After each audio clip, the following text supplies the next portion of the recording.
포로 수용소 안에서 두 명의 청년이 밧줄을 만들고 있었어요. 속옷을 찢었습니다. 올가미를 만들었어요. 침대에 묶었습니다. 관리원들이 달려들어가서 말렸어요. 다음날 또 시도했습니다. 연필도 빼앗겼어요. 찌를까 봐서요. 뾰족한 돌에 머리를 박으려 했습니다. 전 세계 어느 병사든 포로로 잡히면 어떻게 합니까? 고향 간다는 소식에 만세를 부르죠. 그게 상식이에요. 그런데 이 두 청년은 달랐습니다. 우크라이나 관리원들이 아무리 봐도 이해가 안 되는 거예요. 러시아 포로들은 배고프다, 뭐 달라, 잘 지냅니다. 그런데 북한군 포로 2명은 계속 죽으려고 합니다. 이게 2025년에 실제로 벌어진 일이에요. 그런데 여러분, 이 이유를 아는 사람이 한국에 있었습니다. 그런데 정부가 아니었어요. 국정원도 아니었어요. 외교부도 아니었습니다. 탈북민 단체 대표 1명과 먹고 살기 바쁜 탈북민 공동체였습니다. 오늘은 그 이야기를 합니다. 2024년 10월 중순 북한군 1만 명이 1차로 파병됩니다.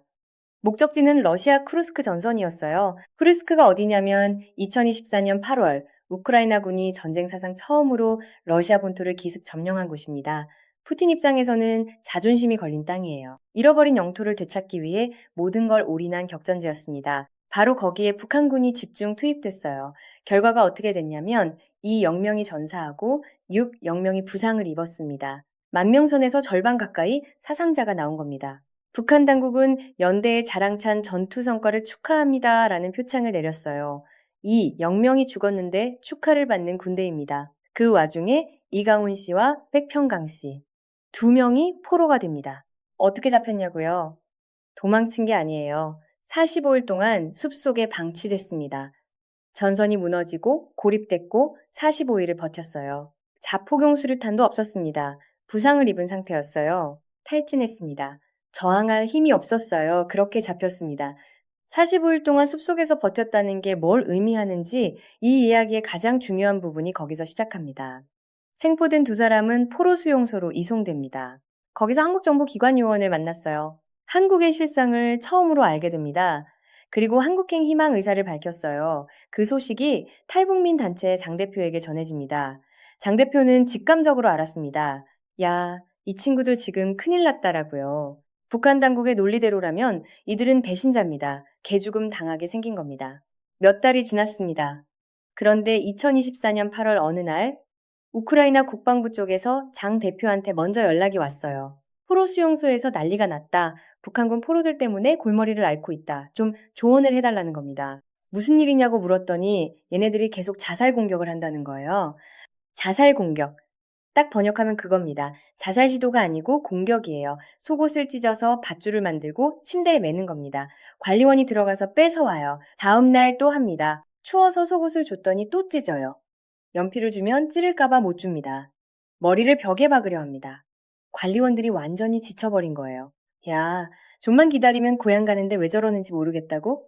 러시아 포로들은 뭐 달라 배고프다 요구사항이나 늘어놓는데 북한 친구들은 계속 진짜로 죽으려 합니다. 장 대표가 그 얘기를 듣는 순간 딱 하나를 깨달았어요. 야, 이 친구들이 찾고 있구나, 사람을. 여러분, 마포대교 난간에 선 사람도 누군가 발견하고 대화를 시작하면 안 죽습니다. 자기 구조 신호를 보내고 있는 거예요. 죽고 싶어서가 아니에요. 살고 싶어서입니다. 자살을 거꾸로 뒤집으면 살자가 됩니다. 죽겠다는 신호는 가장 강렬한 살겠다는 호소입니다. 그 청년들이 왜 그랬는지 심리적으로 들어가 보면 여러 겹이 있어요. 일단 자기 앞에 어떤 운명이 펼쳐질지 모릅니다. 러시아로 인계될 수도 있고 북한으로 강제 송환될 수도 있어요. 차라리 내 운명은 내가 결정하겠다. 그게 마지막 자기 결정권의 표현이었던 겁니다. 또 하나가 있어요. 이 친구들은 자기 동료들이 김정은 장군 만세를 외치며 수류탄을 터뜨리고 자폭하는 걸 봤습니다.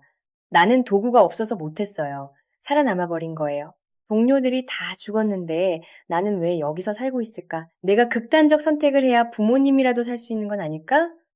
이 복합적인 공포와 죄책감이 섞여서 그 밧줄을 만들었던 겁니다. 그런데 여러분, 이 이유를 아는 사람이 한국에 있었어요.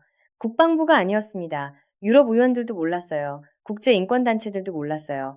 아는 사람은 똑같은 규정을 자기 몸으로 배운 사람들 뿐이었습니다. 조선인민군 내무규정 제치랑 군인은 절대로 포로가 되어서는 안 된다. 신병훈련 때부터 암송합니다. 전역할 때까지 실행 의무예요. 거기서 끝이 아니에요. 포로 상황에서 자결수단이 없을 때 어떻게 해야 하는지도 훈련합니다. 옷을 뜯어 밧줄을 만드는 법, 뾰족한 돌에 머리를 박는 법. 이게 실제 교육 내용이에요. 수화로 자폭하겠다는 신호를 보내는 방법도 배웁니다. 경외하는 최고 사령관 동지를 위하여 이렇게 손을 움직이면 동료들이 이 사람이 자폭 의사를 밝혔다는 걸 인식하는 겁니다. 북한군에 입대하면 처음 보이는 구호가 있어요. 권리는 조국에 바치고 의무만을 간직하자. 수령이 죽으라면 죽어야 되고 그것이 떳떳한 죽음으로 기억되는 나라입니다. 이게 낯선 구조냐고요? 아닙니다. 태평양 전쟁 때 미군이 물에 뜬 일본 병사한테 구명주를 던지면 어떻게 됐는지 아세요? 가까이 오면 반자이 외치며 수류탄을 터뜨렸습니다. 살려주려고 갔다가 같이 죽는 겁니다. 나중에는 미군도 포기했어요. 살아있는 적 보이면 그냥 쏘라고. 오노다 히로라는 일본군 소위는 필리핀에서 혼자 29년 동안 항복을 안 했어요. 전쟁이 끝난 줄도 몰랐습니다. 결국 당시 자기 상관을 찾아가서 직접 명령을 받고서야 총을 내려놨어요. 일본에서 포로가 되는 건 굉장한 수치였습니다. 옥이 부서진다, 옥새. 이걸 명예라고 가르쳤어요. 천황만세나 김정은, 원수님 만세나 구조가 다를 게 없습니다. 소련도 마찬가지였어요. 미군은 포로로 잡혔다가 돌아오면 영웅이에요. 소련에서는 포로로 잡혔다가 귀환하면 잠재적 배신자 취급입니다. 일부는 굴락으로 보내졌어요. 북한은 일본군의 옥새 전통과 소련식 연좌제를 동시에 계승한 겁니다. 최악의 조합이에요. 그리고 그 전통이 쿠르스크 숲속에 고립된 두 청년에게 고스란히 전달됐습니다. 잠깐 여러분, 전 세계 어떤 나라 군인이 포로로 잡혀서 치료받고 집에 간다는 소식에 자살을 시도하는지 생각해 보세요. 2차 세계대전 때 영국군이나 미군이 탄약이 떨어지면 어떻게 했는지 아세요? 노래 부르면서 기다렸습니다. 독일군이 오면 포로로 잡아가고 치료해주고 전쟁 끝나면 송환해줬거든요. 그걸 알고 있었으니까요. 그러니까 극렬하게 최후까지 싸울 이유가 없었던 겁니다. 국제법을 교육받은 군인들의 이야기예요. 북한군은 그 교육을 받지 못했습니다. 아니, 정반대의 교육을 받았어요. 코에 걸면 코걸이, 귀에 걸면 귀걸이. 이 두 청년한테는 사형 선고가 6번 붙을 수 있는 죄목들이 이미 다 쌓여 있어요. 포로가 된 것 자체, 자결하지 않은 것, 한국 사람을 만난 것, 한국행 의사를 밝힌 것, 한국말을 써온 것, 성경책을 읽은 것 하나하나가 다 조국 반역죄, 민족 반역죄, 반동사상 배격법 위반입니다. 당수사만 처분받는 게 아니에요. 가족이 씨가 마릅니다. 3대가 당합니다. 그러니까 이 두 청년이 목에 밧줄을 건 건 단순히 자기 목숨만의 문제가 아니었던 겁니다. 그러면 이 두 청년을 한국으로 보내달라고 누가 싸웠냐는 거예요. 장 대표가 움직이기 시작합니다. 우크라이나 정부문을 두드렸어요. 돌아온 건 차가운 거절이었습니다. 미안하지만 북한군은 우리 국민을 죽인 적입니다. 러시아 병사와 다를 바 없어요. 우리가 도와줄 수 없습니다. UN, NGO, 유럽 인권기구들 다 두드렸어요. 논리는 인정합니다. 하지만 방법이 없습니다. 포로로 잡혔다가 돌아가서 박해를 받는다는 선례가 없으니까 방법이 없다는 거예요. 그래서 계속 묶어두고 있다는 겁니다. 매일 아침 이메일을 30개씩 보냈습니다. 미국, 일본, 호주, 프랑스, 네덜란드 탈북민들이 각자 계정으로 동시에 날렸어요. 수백 통이 됐습니다. 독일, 프랑스, 유럽 의원들을 직접 만나러 다녔어요. 유럽 의원들이 놀랐습니다. 아니, 21세기에 포로가 됐다가 살아서 나오면 처벌받는 규정이 있냐고. 이게 사무라이도 아니고 이게 뭐냐고. 그 놀람 자체가 북한 인권에 대한 국제사회의 무지를 드러내는 거예요. 탈북민들이 수십 년 동안 이야기해왔는데 관심이 없었던 겁니다. 그렇게 몇 달이 지났습니다. 성과가 없는 것 같았어요. 그러다 2024년 8월 우크라이나 국방부가 먼저 연락을 해왔습니다. 포로 수용소 상황이 감당이 안 된다는 거예요. 장 대표의 조언은 간단했습니다. 둘을 한 방에 넣어라. 같이 두면 말동무가 생깁니다. 이 상황에서 어떻게 살아남을지 같이 생각하게 됩니다. 실제로 둘이 같은 방에 있게 된 이후 포로 두 사람이 제일 먼저 한 게 뭔지 아세요? 수용소 벽에 김정은 초상화를 그렸습니다. 이강훈 씨가 그림을 잘 그렸대요. 초상화 아래에 경애하는 최고 사령관 김정은 동지를 위하여 한 목숨 바쳐 싸우자라고 썼어요. 그리고 둘이 차렷자세로 서서 당의 강령을 암송했습니다. 관리원들이 그걸 보고 어리둥절했어요. 왜 저러지? 말이 안 통하니까 몰랐던 거예요. 이 두 사람은 혹시라도 북한으로 돌아가게 됐을 때를 대비해서 증인을 만들고 있었던 겁니다. 우리 충성스러웠어요. 보여줄 사람을 만들고 있었던 거예요. 그만큼 간절하고 그만큼 무서웠던 겁니다. 탈북민 공동체가 움직이기 시작했어요. 편지를 썼습니다. 정치적인 말은 쓸 수 없어요. 우크라이나 국방부가 검열을 합니다. 김정은 독재자 이런 말은 안 된다고. 그러니까 탈북민들이 엄마의 마음으로, 아빠의 마음으로, 형제의 마음으로 썼습니다. 야, 살아있는 것 자체가 부모한테 효도다. 우리도 부모와 떨어져 살지만 그래도 살면서 생계를 꾸리고 있다. 이렇게요. 성금을 모았어요. 우크라이나 현지에 있는 탈북민 가족에게 전달했습니다. 그 가족이 북한 음식 레시피를 따라서 만들었어요. 우크라이나 여성분들도 같이 만들었다고 합니다. 그리고 김용미 PD가 합류했습니다. 취재 허가를 받는데 한 달이 넘게 걸렸어요. 우크라이나 정부가 한국 언론과 북한군 포로의 접촉을 막고 있었거든요. 왜냐면 이 두 명의 포로는 북한군이 불법적으로 러시아 전쟁을 지원했다는 살아있는 증거였어요. 처음에 얼굴과 이름이 공개됐을 때 제네바 협약 위반 아니냐는 비판이 쏟아졌고 우크라이나 당국 입장에서는 뜨거운 감자가 됐던 거예요. 한국은 달라고 아우성이고 러시아와 북한은 자기 쪽으로 돌아와야 한다고 주장하는 상황에서요. 그러다 결국 길이 열렸습니다.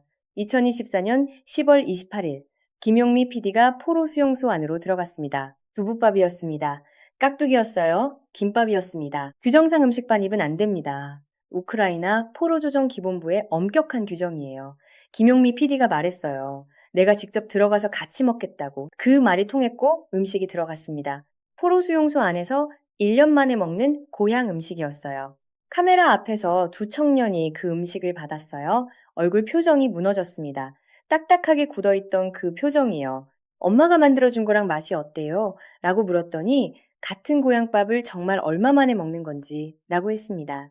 우크라이나에 와서야 처음 먹었습니다. 포로 수용소 안에서요. 영상을 본 한국의 전직 군인 출신 탈북민이 말했어요. 내내 울었다고. 이게 너무 타국에서 이렇게 1년 동안 고향 음식 한 번 못 먹다가 갑자기 먹었을 때 그 심정이 너무 이해가 됐다고요. 이은평 씨는 다른 방법을 생각했어요. 세뇌 영상, 한국 발전 영상, 이런 건 효과가 없을 거라고 판단했습니다. 저 친구들은 꾸며진 거라고 생각할 거다. 그러면 뭘 보내야 하냐고요? 가방 메고 지하철 타는 영상을 찍었어요. 도서관에서 책 빌리는 영상, 공부하고 집에 들어가는 영상, 책장이랑 TV 보여주는 영상. 그냥 일상이에요. 대단한 것도 아니고 특별할 것도 없는 일상. 그런데 이게 가장 강력했습니다. 왜냐면 저 두 청년이 가장 바라는 게 뭔지를 이은평 씨가 알았거든요. 그게 바로 저 일상이었던 거예요. 희망을 버리지 않는 한 꼭 여기 올 수 있다 그 메시지를 담았습니다. 그리고 자기 군 생활 얘기도 했어요. 나는 어느 부대에 있었고 내가 선배니까 편하게 말하겠다 이렇게 시작했습니다. 이게 결정적으로 작동했어요. 북한에서 군 선배라는 건 말 한마디가 다른 무게를 갖는 겁니다. 나중에 두 포로가 한국에 가면 자기들도 대학에 다니면서 공부하고 싶다고 했다고 합니다. 일상 영상을 보면서 상상했던 거예요. 연필도 못 들어가던 포로 수용소에서 이제 두 사람이 노트에 뭔가를 적기 시작했습니다. 백평강 씨는 IT 정보기술 쪽에 재능이 있고 소프트웨어가 꿈이라고 했대요. 아, 이게 진짜냐고요. 그게 이 청년들이 처음으로 꿈을 꾸기 시작한 순간이에요. 그리고 얼마 후 두 포로가 편지를 전달했어요. 따뜻한 마음을 담은 편지 잘 받아보았습니다. 한국에 가면 직접 만나 고맙다는 인사를 드리겠습니다. 한국 분들의 응원을 받아 새로운 꿈과 포부가 싹트기 시작했습니다. 아울러 다시 한번 인사드리며 한국에서 만날 그날까지 안녕히 계십시오. 편지 끝에 실명이 있었습니다. 수용소 벽에 김정은 초상화를 그리고 충성구호를 외치며 증인을 만들려 했던 두 청년이 이제 자기 이름을 쓴 겁니다. 이게 얼마나 큰 용기인지 그들의 출신을 아는 사람이라면 압니다. 실명을 쓴다는 건 당신들을 믿겠다는 신호입니다.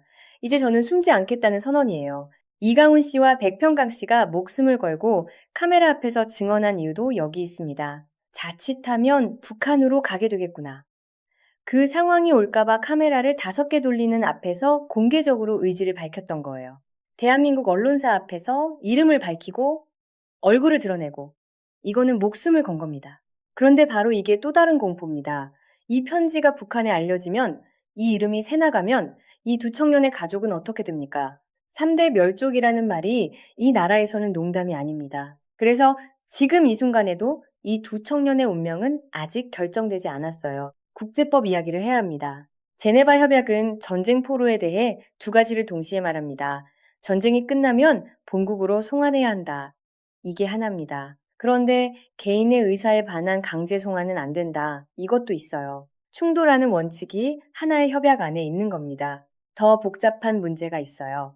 이 두 사람이 전쟁 포로로 인정받으려면 조건이 있습니다. 첫째, 자국 군복을 입고 파병돼야 해요. 둘째, 자국 장교의 지휘하에 독자적 작전을 수행해야 합니다. 그런데 북한군은 러시아 군복을 입고 러시아 신분증을 갖고 들어갔어요. 만약 군복 없이 잡히면 스파이 규정이 적용됩니다. 총살이 가능해진다는 뜻이에요. 국제법상으로 이 부분이 아직 깔끔하게 정리가 안 된 상태입니다. 다만 이후에 북한이 공식적으로 파병 사실을 인정했어요. 그래서 유엔도 결론 냈습니다. 이 사람들은 전쟁 포로가 맞다고요. 하지만 강제 송환은 안 된다는 것이 현재 국제 분위기입니다. 한국 전쟁 당시에도 우리는 북한 포로한테 물었어요. 어디로 가고 싶냐고. 공화국으로 가겠다는 사람은 북한으로 보냈고 한국에 남겠다는 사람은 남았습니다. 미국으로 가겠다는 포로는 미국으로 보낸 사례도 있어요. 그때 만든 원칙이 지금 이 두 청년에게도 적용돼야 하는 겁니다. 제네바 협약의 본래 취지가 그거예요. 정당한 절차에 따라 전쟁을 수행했던 병사가 전쟁이 끝났을 때 원치 않는 곳으로 강제로 끌려가는 걸 막자는 겁니다. 인권적 차원에서 만든 협약이에요. 북한은 어떻게 반응하고 있냐고요? 포로의 존재를 철저히 묵살합니다.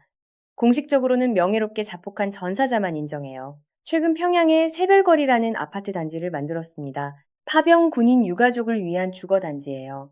거기서 매일 아침 창밖을 보면 자기 아들이 묻혔다는 곳이 보이게 만들어져 있어요. 그런데 포로로 잡혀서 살아있는 두 청년의 부모는 그 새별거리에 들어갈 수도 없습니다. 아들이 죽었는지 살았는지조차 공식적으로는 없는 사람이에요. 아마 들어가면 존재의 흔적조차 사라져버릴 겁니다. 그러다 변화가 생겼습니다. 지난 1년 동안 북한군 포로에 대해 거의 보도를 안 하던 우크라이나 언론들이 움직이기 시작했어요. 우크라이나 주요 통신사를 포함해 크고 작은 매체 28곳에서 보도가 나왔습니다. 북한군 포로들이 한국으로 이송해달라고 요청하고 있다는 내용이에요.